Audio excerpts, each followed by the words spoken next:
Okay, the coffee is a bit dull. I don't know. It's a bit wet. The coffee's good. It is. Really surprising. It feels like I'm drinking a filter.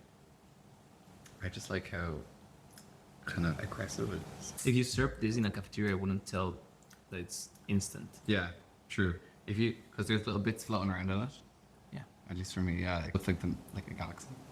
But if you filter that out, you put it through paper and then serve it to me, I'd be like,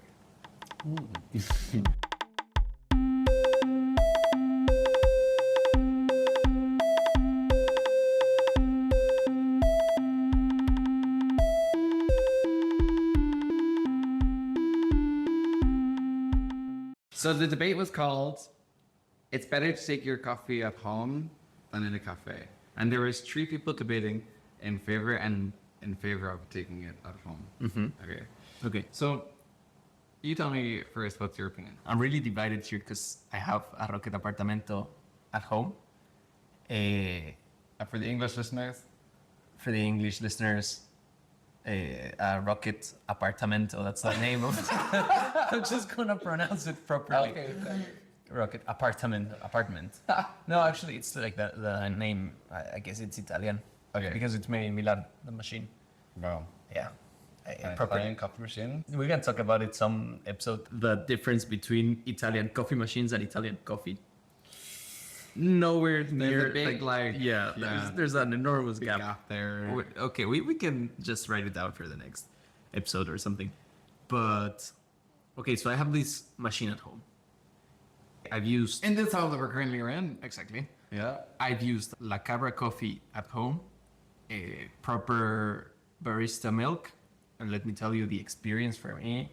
I mean, I don't have as many gadgets as some pro home baristas, but dude, like for me to be at home drinking a coffee which I enjoy making, being chill, it's a different experience, definitely. I really enjoy it, but also the pros and also cons of going to a cafeteria. You may have an amazing experience that you probably wouldn't have at home.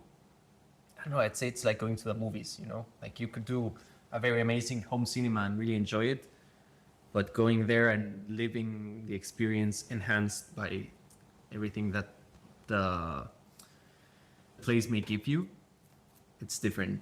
So I don't know, I'd say I'm split 50-50. Maybe if I go to an amazing cafeteria, I'd be a little bit more prone to drinking coffee in a cafe. And I don't know, if I have many like more gadgets to try, hint, you can send us something to unbox. Yes. I mean, my experience as a home barista could improve. What's your take? Well, I basically just become a home barista. Mm-hmm. And in my family home, because I just moved back to Ireland, they have a Sage machine. Okay. As they were saying, like the Sage one. And it's got the one with the grinder on it. It has the steam wand. Yeah. But I really like the coffee machine that we have in Bricks. It's a very powerful machine. Obviously, it's like a different caliber. It's, professional. Mm-hmm. It's trying to get through a lot of coffees a day. Whereas the coffee machine at home is probably like doing like 10 on a good day. I mean, 10 coffees for a home machine. It's A lot. yeah, it's a lot. But oh my god, so I used the milk steamer for the first time. Oh, I just felt my life pass away. I just like, this whole montage of moments of me talking to people over the steam wand in the cafe. And so, okay, so that's one thing that you're missing is you're missing like all the fun people that you get to see yeah. in the cafe. But it is nice to be like looked after a little bit, like oh no, don't worry, take your seats, and then you get a coffee brought to you, and that's cool. And there's a different decor that's fun. Every place you go has its own different vibe, different music, whatnot. So that's good. But I will say that the home baristas are making a real, Like a jump, no? Like making a lot of noise in the coffee community as like, in general. Working from home, because that's come to go, right? Not only potentially making money because the influencer lifestyle, Yeah. you can get sponsors, people pay for you to put stuff up on your Instagram, YouTube channels. We know Daddy Hoffman is out there, probably eating quite well because of his coffee channel. Yeah. And those of you who don't know, Daddy Hoffman. Daddy Hoffman, it's James Hoffman, and you need to go search him up if you want to elevate your coffee game. Or even start. He has a book for beginners. He has loads of books. Oh my god, he's the Atlas of Coffee. It's huge. It's very good. So yeah, so that's like someone who obviously now is working in coffee industry. Mm-hmm. But there's a few other guys that like obviously have their own channel. Us, I like to think that we said it probably before. I think on the last episode that we're trying to make this coffee thing into a career. It's a notion that we have. Yeah. It's the dream. It's the dream. They did make a reference to baristas in professional settings as F1 drivers because they have all the pretty high-tech machinery and stuff. But home baristas are very innovative, Okay. making kind of cool stuff like this that comes from like being in a, and I'm sorry for the listeners now, I'm pointing to the Stag pour over set that Martin has here. We're gonna open it up a little bit later. But this represents like people who are brewing at home mostly. Yeah. I think, or people who are brewing on the go, but you're brewing for yourself. I also want to add, there's a lot of gadgets that home baristas are using that basically because of the amount of work that you have at a basic cafe, you couldn't use it, you know? So you can potentially improve a lot your cup of coffee at home. You have so much more time, and as well, like if I'm brewing a tea, for example, like a tea bag, I'm very specific about it, and also about the amount of milk that goes in.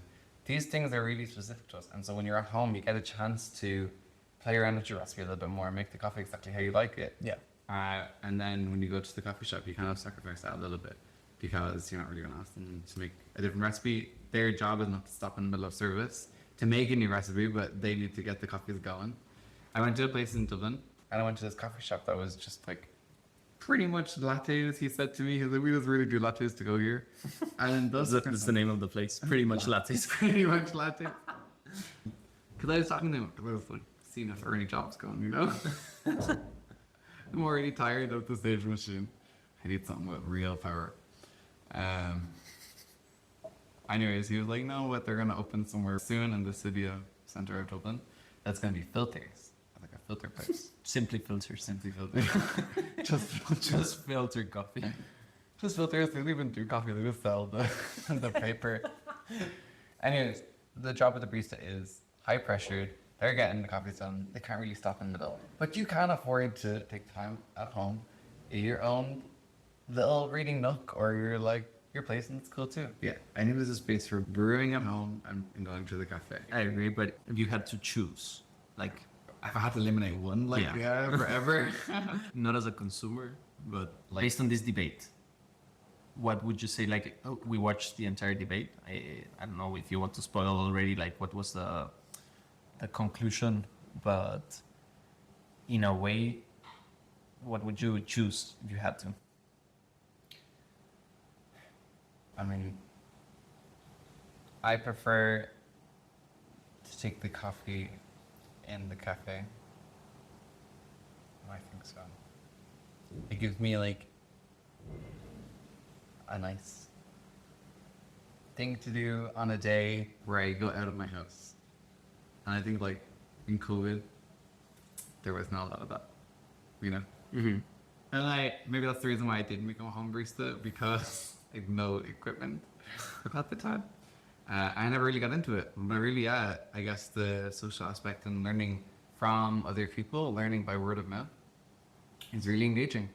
And I like that. And that's why I'm talking to clients or whoever comes into the coffee shop about coffee, because they want to learn how to be a better home barista. And people are listening to the podcast want to be a better barista. So it's more fun to learn casually. That would be my take. It's just funny because like I feel like I'm going through this debate now in my life, but I'm back making coffee at home. When I was living in Barcelona, I did just have pretty much instant coffee at home. That was your home barista in... Apparently there's a saying, the blacksmith Oh, yeah. eats with a wooden knife. And today we're having instant coffee. So actually we're having something that would have been a contradiction 1 year ago, maybe 2, which is specialty instant coffee.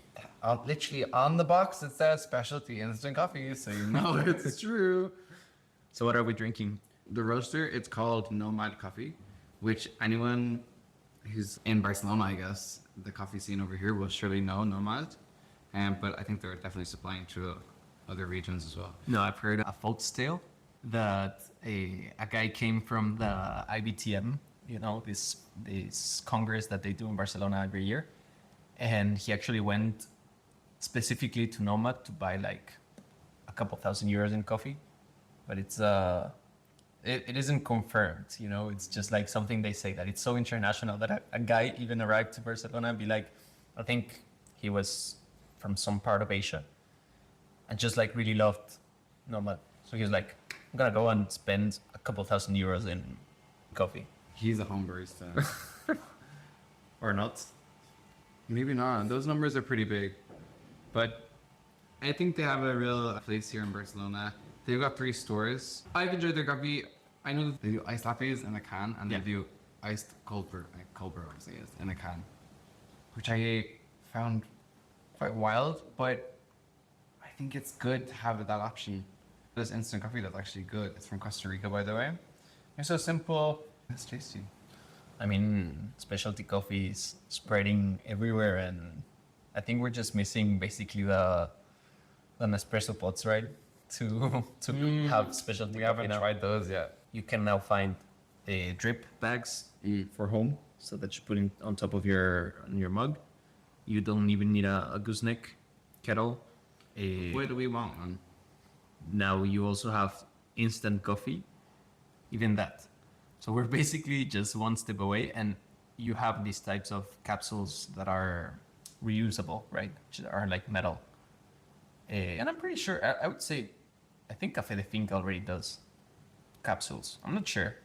We'd need to check. Well, that is one thing that probably people were afraid of, how the home barista could impede on stuff like how much people are going to coffee shops and therefore how much money there is. Because if people can brew really good coffee at home, I really don't need to go to a coffee shop. The people who are in favor of having coffee at home were really trying to go for the low blows. For the Even low blows. Because they said one of their arguments was that baristas are super snobby. It's true, actually, that you can have like a really bad experience with a barista. Though, when I bought the instant coffee from Nomad, I engaged a little bit because I really needed the gooseneck kettle. But in the other didn't get it.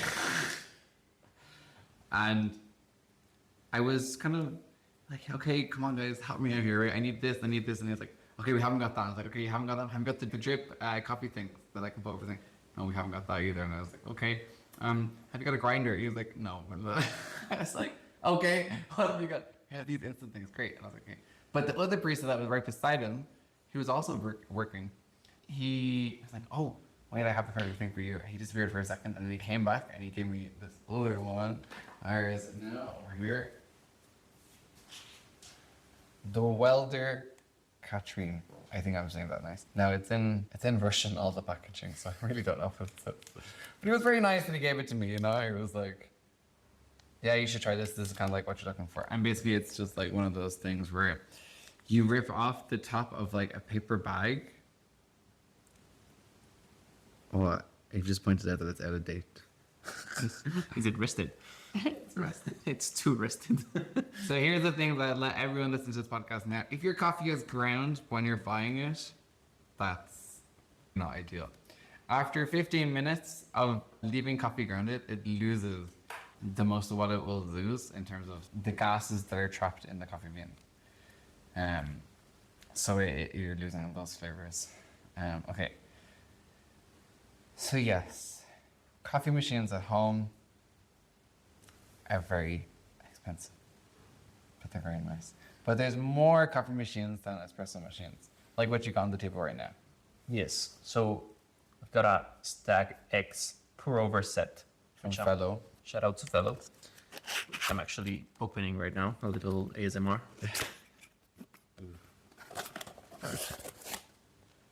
You got the filter filters.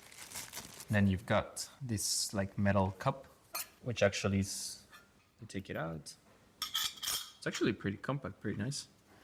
If you're serious about getting coffee at home, you want to have a good experience, but you don't want to spend that much money on an espresso machine, you're going to have to look into the filter. You're going to have to look at like V60, Calita, something like this tag there. You need a caldo, probably. I mean, everything has an entry barrier, you know? Also, you need like a grinder Yeah.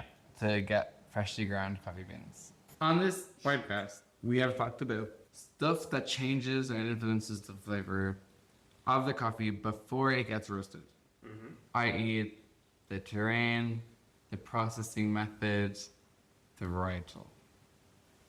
But there is a way to produce different flavors in a cup because of what we do after that. The brewing, for me, mostly is the ratio. It's the recipe. But then we've talked a lot about how people take care of water. So the water is important. Like the amount of minerals in water. We've talked about consistency in that sense of water, but also temperature. That's something really important. Hotter water actually extracts more minerals from the coffee. So, Grind size, because that's moving around your like extraction rate as well. And the freshness of your beans. There was like decaf beans back in the house. I had to throw them out. They were there for so long. I've heard that it's really good to do cold brew on old beans, but I have yet to try that. Okay. Why is there a specific reason? Um, Is it the method that better suits a coffee that has lost its flavor profiles, maybe? Like since it's infusing so much time in comparison to brewing methods, you could extract the most amount of flavor, no? I feel like with cold brew, the difference between cold brew and iced Americano is that like the difference of acidity. And the cold brew method is bypassing a lot of the acidity when you brew it that way, because it's not being brewed with super high water or high pressure that makes the carbon dioxide get into the coffee.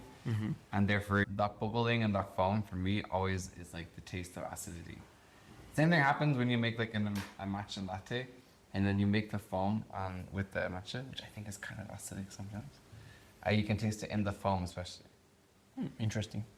So the cold brew stops this because there's no need for hot water or for high pressure. We like cold brew to be nice and rounded and smooth and kind of toasty but not acidic. So perhaps that's the reason why they say that you should leave your beans a little bit longer before you use them for your cold brew. I'm trying to think if I had coffee today. Yeah. But let's just decaf. In the moments that I was returning home after having left Bricks, I thought I maybe should do like a little bit of like maybe just a tiny decaf like run because I had a lot of coffee perhaps. My tolerance might be higher than most. So I decided to take a break from caffeine, but then turn my focus on decaf to see if there's any good decaf coffee options. Because wild principle, I'm gonna throw it out there, but people would have heard this before, that decaf is for the true coffee drinkers. Okay, I don't know if I agree with you. Oh wow, it's all coming out. Expand on your answer. So, well, the people who are drinking decaf like the taste of coffee, Okay. but they don't want to be getting the jitters, getting anxiety, not being able to sleep at night.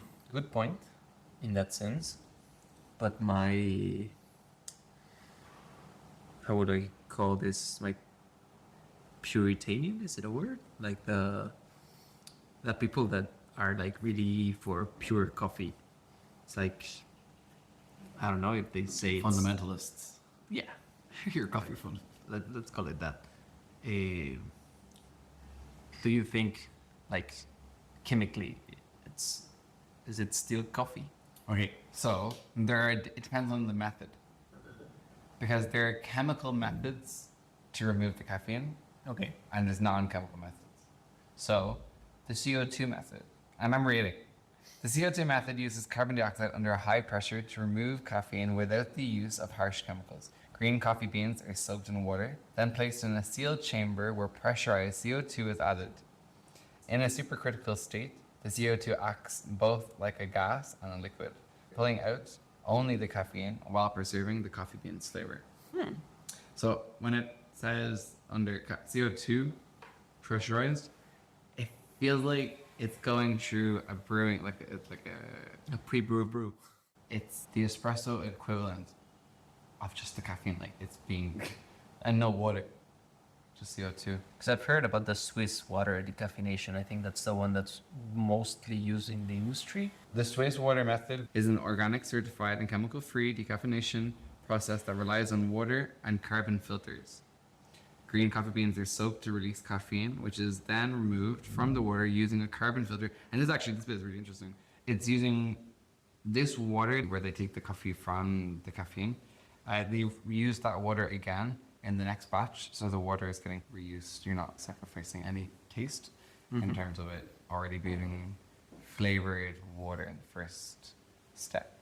There's also the sugarcane method, where it's like a natural decaf approach in places like in Colombia because they have sugarcane. They ferment sugar to create ethyl acetate, which binds with caffeine molecules, and the green beans are steamed to open their pores and then soaked in this this solution of acetate, which draws out the caffeine but preserves the flavor. This method keeps production close to the source and supports local coffee growing communities. So there you go. So I wonder how Maybe much- it's more sustainable to drink Decaf. decaf because you leave the farmers with another chance to do something.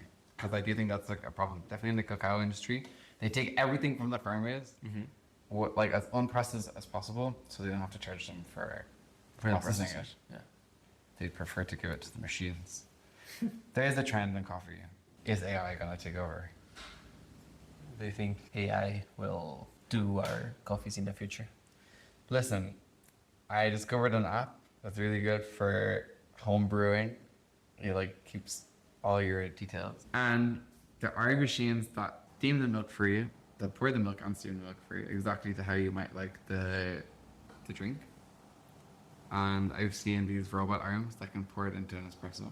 Yeah, and actually do a unicorn. Yeah, do really good designs. Yeah. I don't know how I can do. So I don't know. I think it's something that we could be coming up to, but you'll never get the same welcoming experience from a robot than a barista.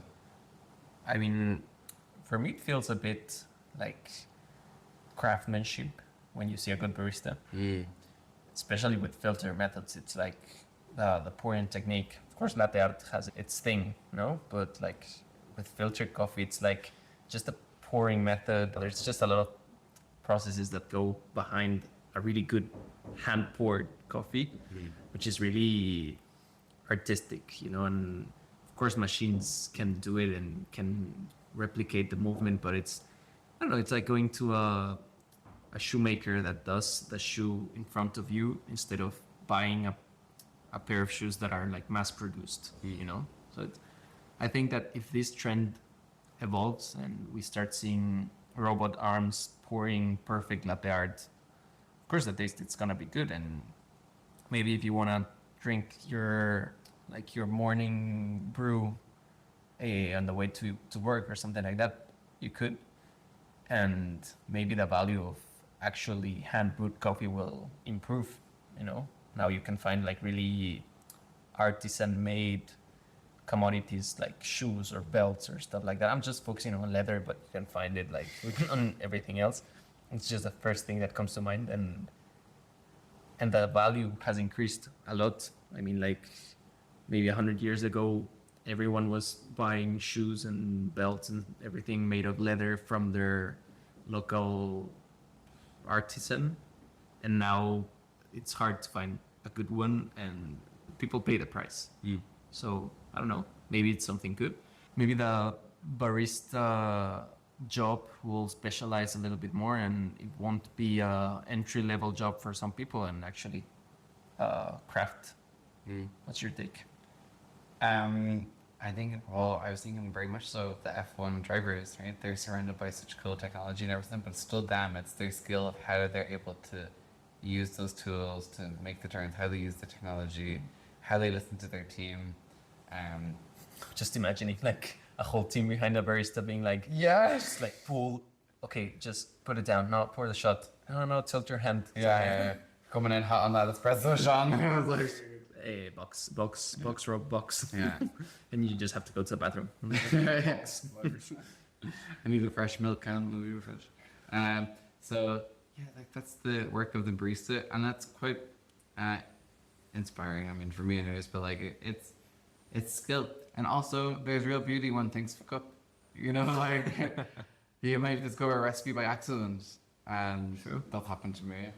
Things can go wrong, and then you might actually really like them. It happens. Yeah. Also, I mean, I think it will be better for segmentation. Like we were talking with Rob the other day that there's places that are serving specialty coffee now, but aren't specialty coffee. Just like bakeries that decided to put a machine and serve specialty coffee, but the people working at the bakery are focused on making the bread. So teaching someone how to make a proper cup of coffee and also focus on the quality of the main business, which is baking. I think it's hard. And also there's a lot of rotation in hospitality.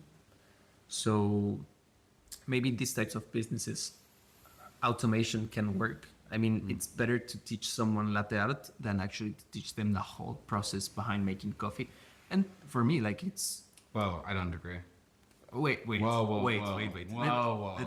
me get there.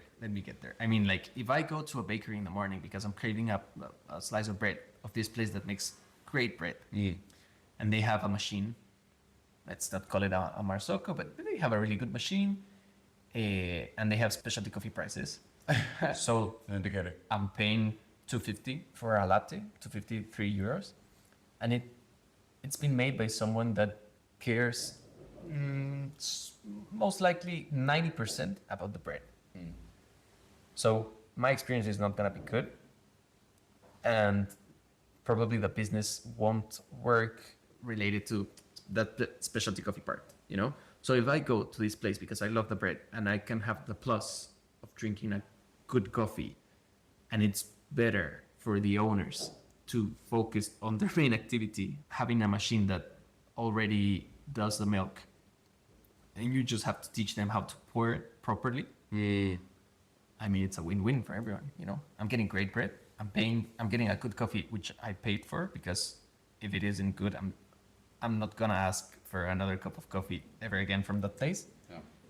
And the place is actually making that specialty coffee worth it for them as well. You know, you pay a lot more money to have specialty coffee than commercial, like a lot more money, maybe 5 times the price for than a commercial coffee. You know, I did go to a place though that was very close to Bricks.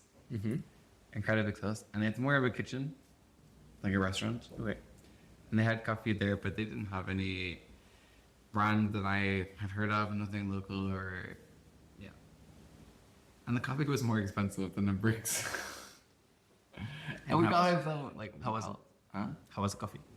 I'm too scared to try it, to be honest with you. It's the type of place that would give you sugar with your coffee. Oh, okay. And what would we call that?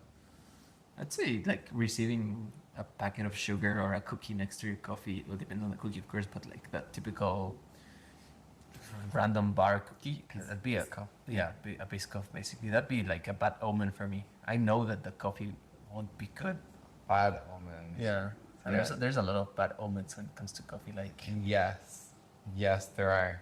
like you just know that the cup's gonna be bad if you see something. Like what would a bad omen be for you?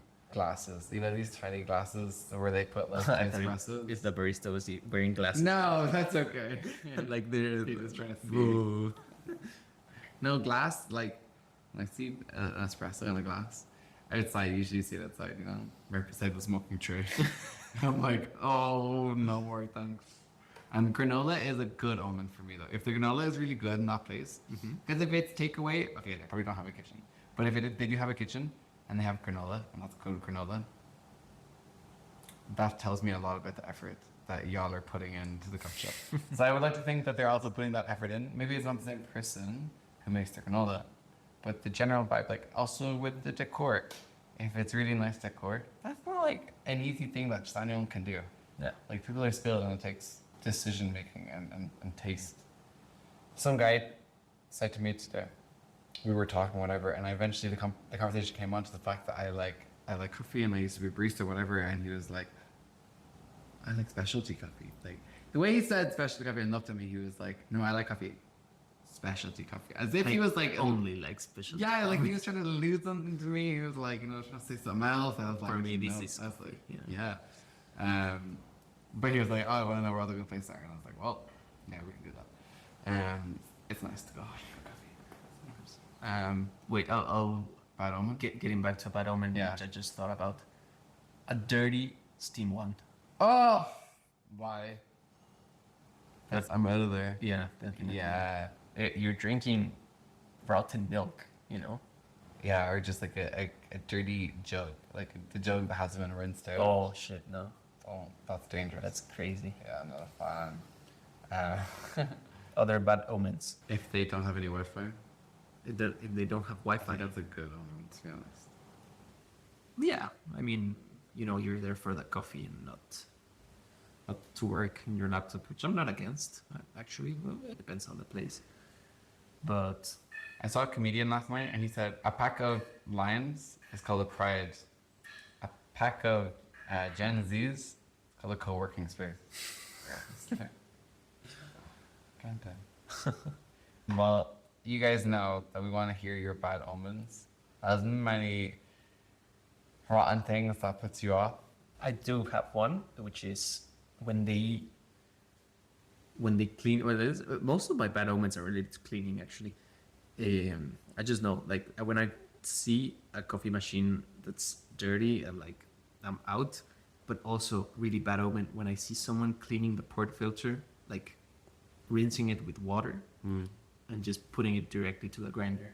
I'm like, no, I'm out.